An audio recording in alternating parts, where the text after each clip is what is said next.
ಸತ್ಯಾಭಿಜ್ಞಕರಾಬ್ಜೋತ್ಥಾನ್ ಪಂಚಾಶದ್ವರ್ಷ ಪೂಜಕಾನ್ ಸತ್ಯ ಪ್ರಮೋದ ತೀರ್ಥಾರ್ಯಾನ್ ನೌಮಿನ್ಯಾಯ ಸುಧಾರತಾನ್.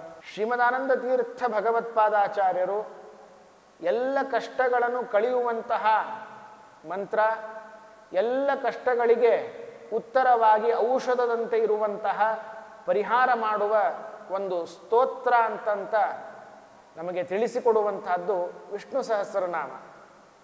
ಅಂತಹ ವಿಷ್ಣು ಸಹಸ್ರನಾಮವನ್ನು ಪಠಣೆ ಮಾಡಲು ನಮಗೆ ಕಷ್ಟ ಆದಾಗ ಏನು ಮಾಡಬೇಕು? ಅದರಿಂದ 108 ಶ್ಲೋಕಗಳು, ಕಷ್ಟದ ಶ್ಲೋಕಗಳು, ಅದನ್ನು ಸುಲಭವಾಗಿ ಅತೀ ವೇಗದಲ್ಲಿ ಆ ವಿಷ್ಣು ಸಹಸ್ರನಾಮದ ಪಠಣದಿಂದ ಬರುವ ಪುಣ್ಯವನ್ನು ಹೇಗೆ ಗಳಿಸಬೇಕು ಅಂತಂದರೆ ಅದಕ್ಕೆ ಸೊಗಸಾದ ಒಂದೇ ಒಂದು ಉಪಾಯ ಏನು ಅಂದರೆ ಶ್ರೀರಾಮಚಂದ್ರ ದೇವರ ನಾಮಸ್ಮರಣೆ.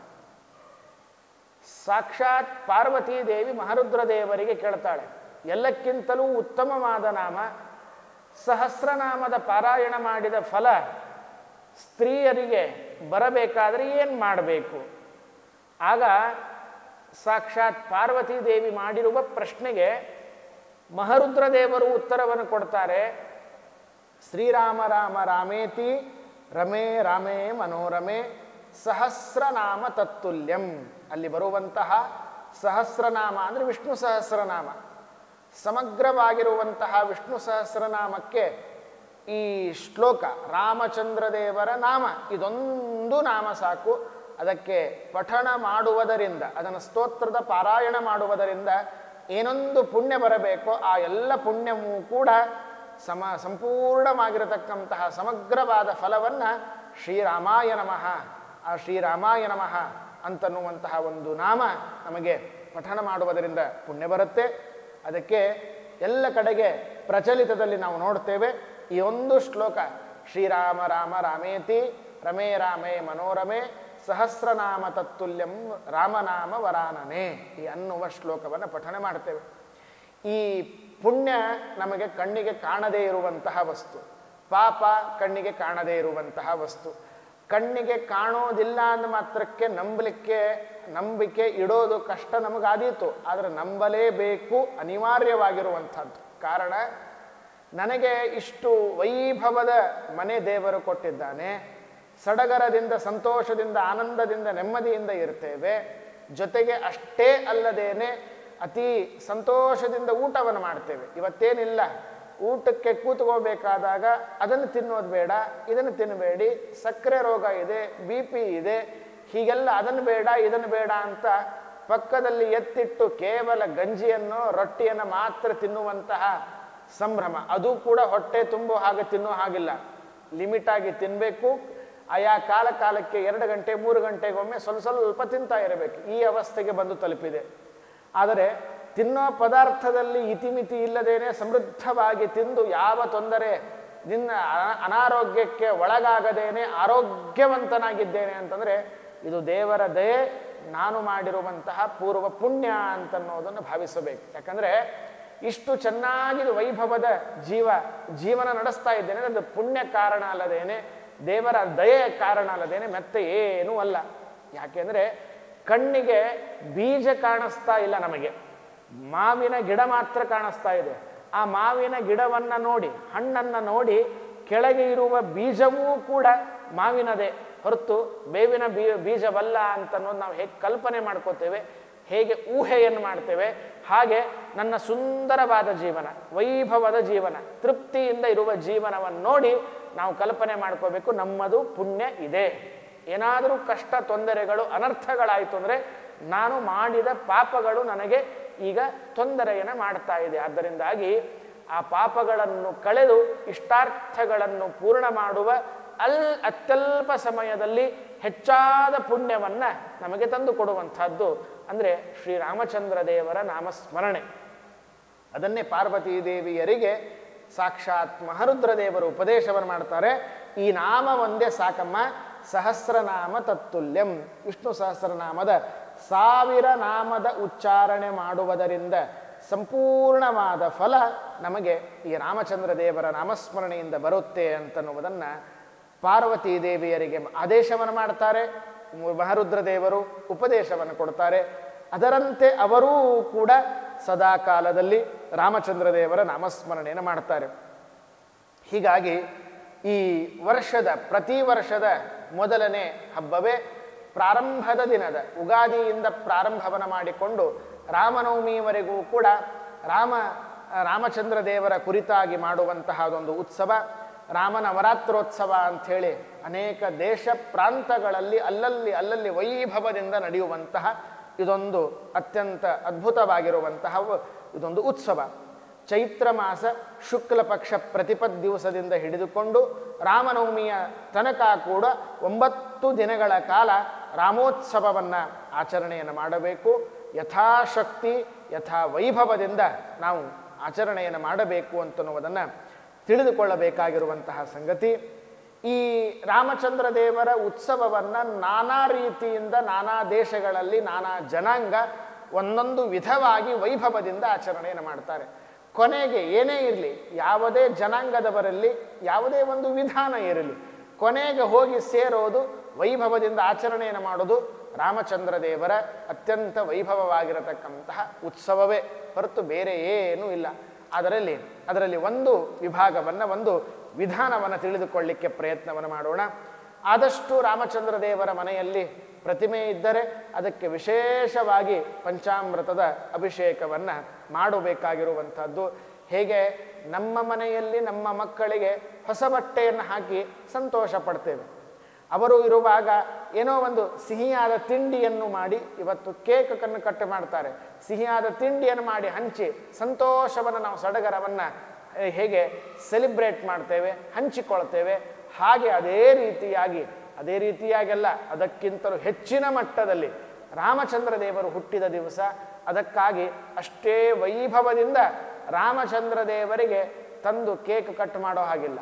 ದೇವರೋನು ಅಖಿಲಾಂಡ ಕೋಟಿ ಬ್ರಹ್ಮಾಂಡ ನಾಯಕ, ಇಡೀ ಜಗತ್ತಿಗೆ ಸ್ವಾಮಿ ನಿಯಾಮಕ ದೇವರು.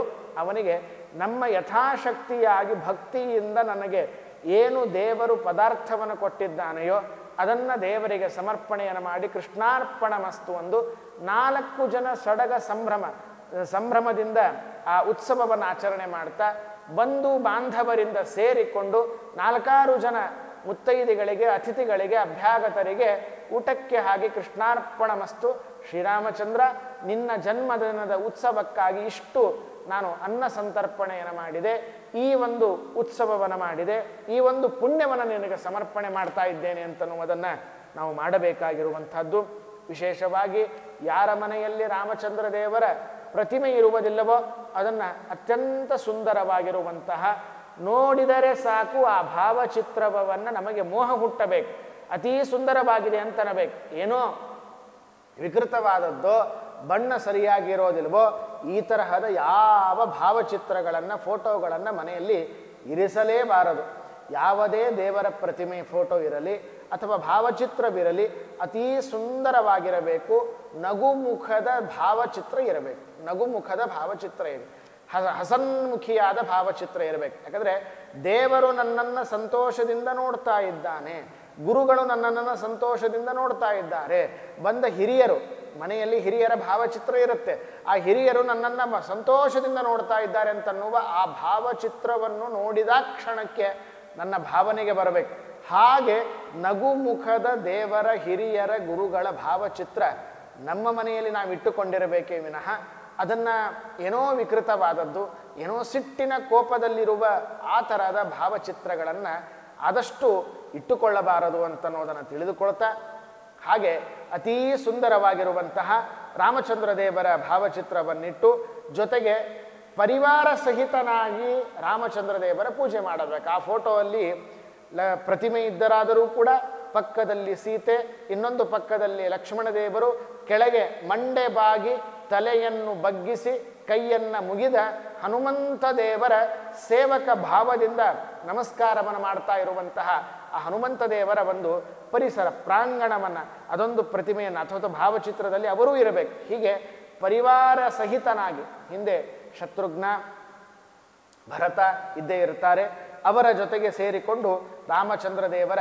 ಜನ್ಮದಿನದ ಉತ್ಸವಕ್ಕಾಗಿ ಭಾವಚಿತ್ರವನ್ನಿಟ್ಟು ಅದಕ್ಕೆ ಯಥಾಶಕ್ತಿಯಾಗಿ ಎಲ್ಲರೂ ಕೂಡ ಸರಗದಿಂದ ಸಾವಿರಾರು ಹಣ್ಣು ಹೂವುಗಳನ್ನು ತಂದು ದೇವರಿಗೆ ಏರಿಸಬೇಕಂತೇನಿಲ್ಲ.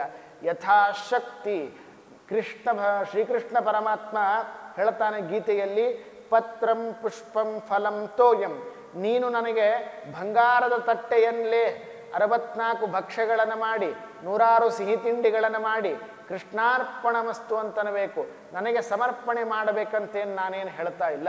ನಿನ್ನಲ್ಲಿ ಇರುವ ಭಾವವನ್ನೇ ಮಾತ್ರ ನನಗೆ ಸಮರ್ಪಣೆ ಮಾಡು, ನಿನ್ನಲ್ಲಿ ಇರುವ ಭಕ್ತಿಯನ್ನು ಮಾತ್ರ ನನಗೆ ಸಮರ್ಪಣೆ ಮಾಡು. ಭಕ್ತಿಯಿಂದ ನೀನು ಕೊಡುವ ಒಂದು ತೊಟ್ಟು ನೀರಾಗಲಿ, ಒಂದು ಸಣ್ಣ ಎಲೆ ತುಳಸಿ ಪತ್ರವಾಗಲಿ, ನಾನು ಅದನ್ನು ಅತೀ ದೊಡ್ಡದಾಗಿ ಮಾಡಿಕೊಡುತ್ತೇನೆ. ಈ ಭಾವನೆ ಯಾವಾಗ ಬರುತ್ತೆ? ದೇವರಿಗೆ ಸಮರ್ಪಣೆ ಮಾಡುವಾಗ ನಾನು ದೇವರನ್ನು ಪ್ರೀತಿಸಬೇಕು, ನಾನು ದೇವರನ್ನು ಭಕ್ತಿಯನ್ನು ಮಾಡಿದಾಗ ಮಾತ್ರ ಅದನ್ನು ಕೊಡುವ ದೇವರಿಗೆ ತೊಟ್ಟು ನೀರಾಗಲಿ, ಒಂದು ಎಲೆಯಾಗಲಿ ಅದು ಕೂಡ ದೊಡ್ಡದಾಗತ್ತೆ. ಆದ್ದರಿಂದಾಗಿ ರಾಮಚಂದ್ರ ದೇವರನ್ನು ಕೂಡ ವೈಭವದಿಂದ ಮಾಡಬೇಕು ಅಂದರೆ ಮತ್ತೆ ಮನೆಯಲ್ಲಿ ಖರ್ಚಾಗತ್ತೆ ಅಂತನ್ನುವ ಒಂದು ನಾವೇನೋ ಮನೆಯಲ್ಲಿದೆ ತಲೆಯಲ್ಲಿ ವಿಚಾರ ತಂದುಕೊಳ್ಳೋದು ಬೇಡ. ಯಥಾಶಕ್ತಿಯಾಗಿ ಮಿಲಿತ ಉಪಚಾರ ದ್ರವ್ಯೇಹಿ, ಎಲ್ಲೇ ಯಾವುದೇ ಒಂದು ಪುರೋಹಿತರು ಪೂಜೆಯನ್ನು ಮಾಡಿಸುವಾಗ, ಆಚಾರ್ಯರು ಪೂಜೆಯನ್ನು ಮಾಡಿಸುವಾಗ ಸಂಕಲ್ಪವನ್ನು ಮಾಡಿಸ್ತಾ ಇರ್ತಾರೆ. ಸಂಕಲ್ಪವನ್ನು ಮಾಡಿಸುವಾಗ ಹೇಳ್ತಾರೆ, ಯಥಾ ಮಿಲಿತ ಉಪಚಾರ ದ್ರವ್ಯೈಹಿ, ಏನು ದ್ರವ್ಯಗಳು ಸಿಕ್ಕಿದೆಯೋ ಅದರಿಂದಲೇ ಪೂಜೆ ಮಾಡ್ತೇನೆ ಹೊರತು ಎಲ್ಲ ಬೇಕಾದದ್ದು ಸತ್ಯ, ನಿಜ, ವಾಸ್ತವಿಕ. ಆದರೆ ಆ ಕಾಲದಲ್ಲಿ ಸಿಗಬೇಕು ಮೊದಲನೇದ್ದು, ಸಿಗುವಾಗ ತರುವ ಯೋಗ್ಯತೆ ನನಗಿರಬೇಕು ಎರಡನೇದ್ದು, ಸಿಕ್ಕರೂ ಕೂಡ ಶುದ್ಧವಾಗಿರಬೇಕು ಮೂರನೇದ್ದು. ಅದರಿಂದಾಗಿ ದೇವರ ಪೂಜೆಗೆ, ಭಗವಂತನ ಪೂಜೆಗೆ ಬಳಸುವ ಪದಾರ್ಥಗಳನ್ನಾದಷ್ಟು ಶುದ್ಧ ರೀತಿಯಿಂದಲೇ ಗಳಿಸಿ ತಂದು ಅದನ್ನು ಒಂದೇ ಕಡೆಗೆ ಸೇರಿಸಿ ಪೂಜೆ ಮಾಡುವುದು ಅತ್ಯಂತ ಅನಿವಾರ್ಯ, ಅದೇ ಕರ್ತವ್ಯ. ಅದಕ್ಕಾಗಿ ಹೀಗೆಲ್ಲ ಅನಾನುಕೂಲತೆಗಳಾಗಲಿ ಅನುಕೂಲತೆಗಳಾಗಲಿ ಇರುತ್ತೆ.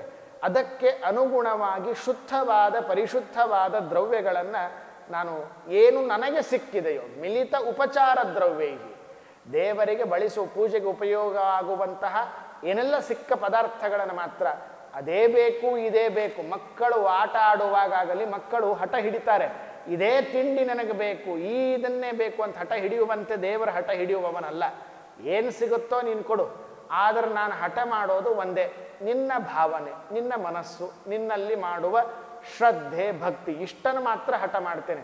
ನೀನು ನನಗೆ ಏನು ಕೊಟ್ಟರೂ ಅಷ್ಟು, ಬಿಟ್ಟರೂ ಅಷ್ಟು, ಯಾವುದನ್ನು ನಾನು ತೆಗೆದುಕೊಳ್ಳೋದಿಲ್ಲ, ನೋಡೋದಿಲ್ಲ ಅಂತ ದೇವರೇ ಸ್ಪಷ್ಟವಾಗಿ ಗೀತೆಯಲ್ಲಿ ಪತ್ರಂ ಪುಷ್ಪಂ ಫಲಂ ತೋಯಂ ಯೋಮೇ ಭಕ್ತ್ಯಾ ಪ್ರಯಚ್ಛತಿ, ಈ ಒಂದು ಕೃಷ್ಣ ಪರಮಾತ್ಮನ ಆದೇಶದ ಹಿನ್ನೆಲೆಯಲ್ಲಿ ರಾಮಚಂದ್ರ ದೇವರ ಉತ್ಸವವನ್ನು ಮಾಡುವಾಗ ಅದೇ ಬೇಕು, ಹೀಗೇ ಇರಬೇಕಂತ ನಾವು ಹೆಚ್ಚಿಗೆ ಅದಕ್ಕೆ ಒತ್ತು ಕೊಡದೇನೆ ಆದಷ್ಟು ದೇವರು ದೇಹದಲ್ಲಿ ಅಥವಾ ಹಣದಿಂದ ಶಕ್ತಿ ಕೊಟ್ಟಿದ್ದರೆ ಅತ್ಯಂತ ವೈಭವದಿಂದ ಮಾಡೋಣ. ಆದರೆ ಇಲ್ಲ ಅಂತ ಕೊರಗೋದು ಬೇಡ.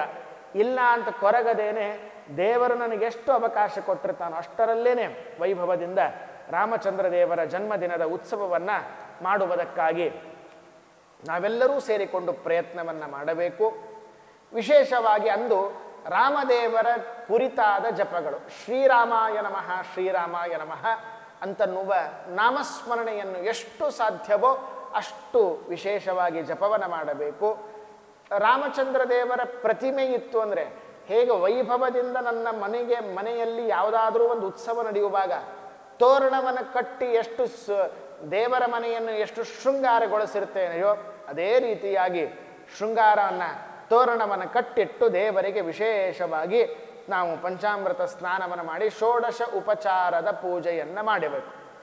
ಷೋಡಶೋಪಚಾರ ಪೂಜೆ ಅಂತಂದರೆ ನಾವು ತುಂಬ ತಲೆಗೆ ಬಿಸಿ ಮಾಡಿಕೊಳ್ತೇವೆ. ಅದನ್ನು ತಲೆ ಬಿಸಿ ಮಾಡಿಕೊಳ್ಳೋ ಕಾರಣ ಏನೂ ಇಲ್ಲ. ಅದನ್ನು ಅಷ್ಟೇ ಭಾಷೆ ಬೇರೆ. ಮನುಷ್ಯನ ಭಾಷೆಯಲ್ಲಿ, ಕನ್ನಡದ ಭಾಷೆಯಲ್ಲಿ ಯಾರೋ ಒಬ್ಬ ಅತಿಥಿ ಅಭ್ಯಾಗತರು ಮನೆಗೆ ಬಂದರೆ ಬನ್ನಿ ಅಂತ ಕರಿತೇವೆ. ಬನ್ನಿ ಅಂತ ಕರೆದು ಹಾಗೆ ಮನೆ ಬಾಗಿಲ ಮುಂದೆ ಹಾಗೆ ನಿಲ್ಲಿಸ್ತೇವೆಯಾ? ಒಳಗೆ ಬಂದಾದ್ಮೇಲೆ ಕೂತ್ಕೊಳ್ಳಿ ಅಂತ ಕೂಡಿಸ್ತೇವೆ. ಒಂದು 5 ನಿಮಿಷ ಅವ್ರ ಜೊತೆಗೆ ಚೆನ್ನಾಗಿತ್ತಾ, ಪ್ರಯಾಣ ಹೇಗಿತ್ತು, ಎಲ್ಲಿಂದ ಬಂದದ್ದು ಎಲ್ಲ ವಿಚಾರವನ್ನು ಮಾಡಿ ಕೈ ಕಾಲು ತೊಳೆದುಕೊಳ್ಳಿ ಅಂತ ಹೇಳ್ತೇವೆ. ಅಥವಾ ಬೆಳಗಿನ ಜಾವ ಬಂದಿದ್ರೆ ನೀವು ಬಿಸಿ ನೀರನ್ನು ಬಿಡ್ತೇನೆ, ಸ್ನಾನವನ್ನು ಮಾಡಿ ಅಂತ ಹೇಳ್ತೇವೆ. ಆಮೇಲೆ ತಿಂಡಿಯನ್ನು ಕೊಡ್ತೇವೆ. ಆಮೇಲೆ ಅವ್ರಿಗೆ ಒಳ್ಳೆ ಊಟಕ್ಕೆ ಹಾಕ್ತೇವೆ. ಊಟಕ್ಕೆ ಹಾಕಿ ಸ್ವಲ್ಪ ವಿಶ್ರಾಂತಿಯನ್ನು ತೆಗೆದುಕೊಳ್ಳಿ ಅಂತ ಹಾಸಿಗೆ ಕೊಡ್ತೇವೆ. ಮನೆಗೆ ಬಂದ ಒಬ್ಬ ನನ್ನ ಸ್ನೇಹಿತನೋ, ನನ್ನ ಆತ್ಮೀಯನಾದ ಪರಿಚಯನೋ, ಪಕ್ಕದ ಮನೆ ದೊಡ್ಡ ವ್ಯಕ್ತಿಯೋ ಯಾರೇ ಬಂದರೂ ಕೂಡ ಈ ತರಹದ ಒಂದು ಟ್ರೀಟ್ಮೆಂಟ್ ಅವರಿಗೆ ಒಂದು ಕೊಡುವಂತಹ ಇದೊಂದು ಗೌರವ, ಅವರಿಗೆ ಕೊಡುವಂತಹ ಒಂದು ಅದ್ಭುತವಾಗಿರತಕ್ಕಂಥ ಒಂದು ಸ್ನೇಹದಿಂದ ಕೊಡುವ ಇದೆಲ್ಲ ಪ್ರೀತಿಯ ವೈಭವ. ಇದನ್ನು ಹೇಗೆ ಮನೆಗೆ ಬಂದ ಅತಿಥಿಗಳಿಗೆ ನಾವು ಮಾಡ್ತೇವೆ ನೋಡಿ, ಹಾಗೆ ದೇವರಿಗೆ ಮಾಡುವ ಒಂದು ಪೂಜೆ, ಷೋಡಶ ಉಪಚಾರದ ಪೂಜೆ ಅಷ್ಟೇ. ದೇವರ ಪೂಜೆಯಲ್ಲಿ ಸ್ವಲ್ಪ ಒಂದು 4-5 ವಿಶೇಷಗಳನ್ನು ಸೇರಿಸ್ತೇವೆ. ಆದರೆ ದೇವರಿಗೆ ದೇವರ ಭಾಷೆಯಲ್ಲೇ ಹೇಳಬೇಕು. ಅದರಿಂದ ದೇವರಿಗೆ ಪರಮಾತ್ಮನಿಗೆ ನಾವು ಷೋಡಶ ಉಪಚಾರದ ಪೂಜೆ ಮಾಡುವಾಗ ಅವನದೇ ಆದ ಭಾಷೆ ಸಂಸ್ಕೃತದ ಭಾಷೆ. ಅವನಿಗೆ ಹೇಗೆ ಕರಿಬೇಕು, ಈಗ ಯಾವುದೋ ಚೀನಾದಿಂದ ಬಂದಿರುವಂತಹ ವ್ಯಕ್ತಿಗೆ ಅಥವಾ ಅಮೇರಿಕಾ ಆಸ್ಟ್ರೇಲಿಯಾದಿಂದ ಬಂದಿರುವ ವ್ಯಕ್ತಿಗೆ ಬನ್ನಿ ಅಂತ ನಾನು ಕರೆದ್ರೆ ಅವ್ರಿಗೆ ಗೊತ್ತಾಗತ್ತಾ ಕನ್ನಡದಲ್ಲಿ? ಇಲ್ಲ. ಅವರದೇ ಆದ ಭಾಷೆಯಲ್ಲಿ ಅವರಿಗೆ ತಿಳಿಯುವ ಹಾಗೆ ನಮಗೆ ಕರಿಬೇಕು. ಒಂದು. ಎರಡನೇದ್ದು, ಕರ್ನಾಟಕದಲ್ಲೇ ಇರುವಾಗ ದೇಶಗಳಲ್ಲಿ ಒಂದೊಂದು ಊರಿನಲ್ಲಿ ಈ ಉತ್ತರ ಕರ್ನಾಟಕದ ಭಾಷೆ ಬೇರೆ ಆಗತ್ತೆ, ಉಡುಪಿ ಮಂಗಳೂರಿನ ಭಾಷೆ ಬೇರೆ ಆಗತ್ತೆ, ಸ್ವಲ್ಪ ಬೇರೆ ಬೇರೆ, ಬೆಂಗಳೂರು ಮೈಸೂರಿನ ಭಾಷೆ ಬೇರೆ ಆಗತ್ತೆ, ಸ್ವಲ್ಪ ಬದಲಾವಣೆ ಆಗ್ತಾ ಹೋಗುತ್ತೆ. ಆದರೆ ಅವರದೇ ಆದ ಭಾಷೆಯಲ್ಲಿ ಅವ್ರಿಗೆ ಕರೆದ್ರೆ ಅವ್ರಿಗೆ ಗೊತ್ತಾಗತ್ತೆ. ಹೀಗಾಗಿ ದೇವ ಭಾಷೆ ಅಂತನ್ನೋದು ಸಂಸ್ಕೃತದ ಭಾಷೆ. ಹಾಗಾಗಿ ದೇವರಿಗೆ ಕರೆಯಬೇಕಾದ್ರೆ ಪುರಾಣೋಕ್ತ ಶ್ಲೋಕಗಳಿಂದ ಮಂತ್ರಗಳಿಂದ ದೇವರನ್ನು ಕರಿಬೇಕು. ಪುರಾಣೋಕ್ತ ಶ್ಲೋಕ ಮಂತ್ರಗಳಿಂದ ಅವನಿಗೆ ಸ್ನಾನಕ್ಕೆ ಹಾಕಬೇಕು. ಪುರಾಣೋಕ್ತ ಶ್ಲೋಕ ಮಂತ್ರಗಳಿಂದ ದೇವರಿಗೆ ಇದನ್ನು ತಿನ್ನು, ನೀನು ವಿಶ್ರಾಂತಿಯನ್ನು ಪಡಿ ಅಂತ ಹೇಳುವ ಒಂದು ಭಾಷೆ. ಇದೇ ಷೋಡಶ ಉಪಚಾರದ ಪೂಜೆಯ ಸಾರಾಂಶ. ಅದನ್ನು ತಿಳಿದುಕೊಳ್ಳಬೇಕಷ್ಟೇ. ಅದನ್ನು ನಾವು ಪೂಜೆ ಅಂದಮೇಲೆ ಏನೋ ತಿಳ್ಕೊಂಡು ಬಿಡ್ತೇವೆ, ಅಷ್ಟೇ ಇಲ್ಲ. ಒಬ್ಬ ಅತಿಥಿಗಳಿಗೆ ಮನೆಗೆ ಬಂದಾಗ ಹೇಗೆ ಸ್ವಾಗತವನ್ನು ಮಾಡಿ ಬನ್ನಿ, ಕೂಡಿ ತಿನ್ನಿ, ವಿಶ್ರಾಂತಿಯನ್ನು ತೆಗೆದುಕೊಳ್ಳಿ ಅಂತ ಹೇಳ್ತೀವಿ, ಹಾಗೆ ದೇವ ಭಾಷೆಯಲ್ಲಿ ದೇವರದ ತನ್ನದೇ ಆದ ಭಾಷೆ, ಅದನ್ನು ಪುರಾಣ ತಿಳಿಸಿಕೊಡುತ್ತೆ. ಅದರದ ಭಾಷೆಯಲ್ಲಿ ನಾವು ದೇವರಿಗೆ ಸ್ವಾಗತವನ್ನು ಮಾಡಿ ಅವನಿಗೆ ಉಪಚಾರದ ಪೂಜೆಯನ್ನು ಸಲ್ಲಿಸುವುದೇ ಷೋಡಶ ಉಪಚಾರದ ಪೂಜೆ. ಅದು ಒಂದೊಂದು ದಿನದಲ್ಲಿ ಒಂದೊಂದು ದೇವತೆಯ ವೈಭವದ ಪೂಜೆ. ಇದನ್ನು ಶಿವರಾತ್ರಿ ಎಂದು ಮಹಾರುದ್ರ ದೇವರ ವಿಶಿಷ್ಟವಾದ ಪೂಜೆಯನ್ನು ಮಾಡ್ತೇವೆ. ಗೌರಿ ತೃತೀಯ ಎಂದು ಗೌರಿ ಪಾರ್ವತಿಯ ಪೂಜೆಯನ್ನು ವಿಶೇಷವಾಗಿ ಮಾಡ್ತೇವೆ. ವರಮಹಾಲಕ್ಷ್ಮಿ ದಿನದಂದು ಆ ಲಕ್ಷ್ಮೀ ದೇವಿಯ ವಿಶಿಷ್ಟವಾದ ಆರಾಧನೆ ಮಾಡ್ತೇವೆ. ಗಣೇಶನ ಚತುರ್ಥಿ, ನಾಗಪಂಚಮಿ ಅವತ್ತು ಆ ದೇವತೆಗಳ ಗಣಪತಿ ದೇವರು, ನಾಗದೇವರನ್ನು ಪೂಜೆಯನ್ನು ಮಾಡ್ತೇವೆ. ಹಾಗೆ ಅಂದರೆ ಆಯಾ ದೇವತೆಗಳ ಪೂಜೆ ಮಾಡುವಾಗ ಅವರದೇ ಆದ ಭಾಷೆ ಸಂಸ್ಕೃತದಲ್ಲಿಯೇನೆ ಅವರನ್ನು ಕರೆದು ಕೂಡಿಸಿ ಆದರ ಸತ್ಕಾರವನ್ನು ಮಾಡಿ ಅವರಿಗೆ ನೈವೇದ್ಯ ಮಂಗಳಾರತಿಯನ್ನು ಮಾಡಿ ಕೃಷ್ಣಾರ್ಪಣ ಮಸ್ತು ಅಂತ ಹೇಳುವುದೇ ಷೋಡಶ ಉಪಚಾರದ ಪೂಜೆಯ ಇದೊಂದು ಸಾರ ಅಂತ ತಿಳಿದ್ರೆ ಏನು ತಪ್ಪಿಲ್ಲ. ಇದೆಲ್ಲ ಆದ ಮೇಲೆ ಆರಾಧನೆ, ಈ ವರ್ಷದ ವಿಶೇಷವಾಗಿ ಆರಾಧನೆ ಮಾಡಬೇಕಾದದ್ದು ರಾಮಚಂದ್ರ ದೇವರ 9 ದಿನದ ಉತ್ಸವ.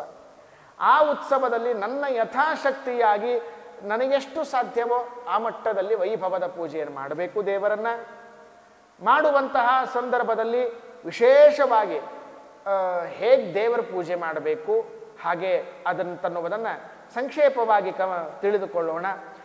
ನಾವು ಆಚಮನವನ್ನು ಮಾಡಿ ಆಚಮನದ ಒಂದು ಮಹತ್ವವನ್ನು ಇನ್ನೊಂದು ಸಂಚಿಕೆಯಲ್ಲಿ ತಿಳಿದುಕೊಳ್ಳೋಣ. ಏನೇ ನಾವು ಮಾಡಬೇಕಾದಾಗ ಸಂಕಲ್ಪವನ್ನು ಮಾಡಬೇಕು. ಸಂಸ್ಕೃತ ಭಾಷೆಯಲ್ಲಿ ಸಂಕಲ್ಪ ಅಂತ ಹೇಳ್ತೇವೆ, ಕನ್ನಡದಲ್ಲಿ ನಾನು ಮನಸ್ಸಿನಲ್ಲಿ ಹೀಗೆ ಅಂದ್ಕೊಂಡಿದ್ದೆ ಅದನ್ನು ಮಾಡ್ತಾ ಇದ್ದೇನೆ ಅಂತ ಹೇಳ್ತೇವೆ ಅಷ್ಟೇ. ಸಂಕಲ್ಪವನ್ನು ಮಾಡಿ ದೇವರ ರಾಮಚಂದ್ರ ದೇವರ ಉತ್ಸವಕ್ಕಾಗಿ ನಾನು ಷೋಡಶ ಉಪಚಾರವನ್ನು ಮಾಡ್ತೇನೆ ಅಂತ ಹೇಳಿ ಮನೆಯಲ್ಲಿ ಗಂಟೆ ಇರುತ್ತೆ. ಆ ಗಂಟೆಗಾಗಿ ಸದ್ದನ್ನು ಮಾಡಬೇಕು. ಒಂದೊಂದು ಸದ್ದು ಒಂದೊಂದು ಪ್ರಾಣಿಗಳಿಗೆ ಆಗಿ ಬರೋದಿಲ್ಲ.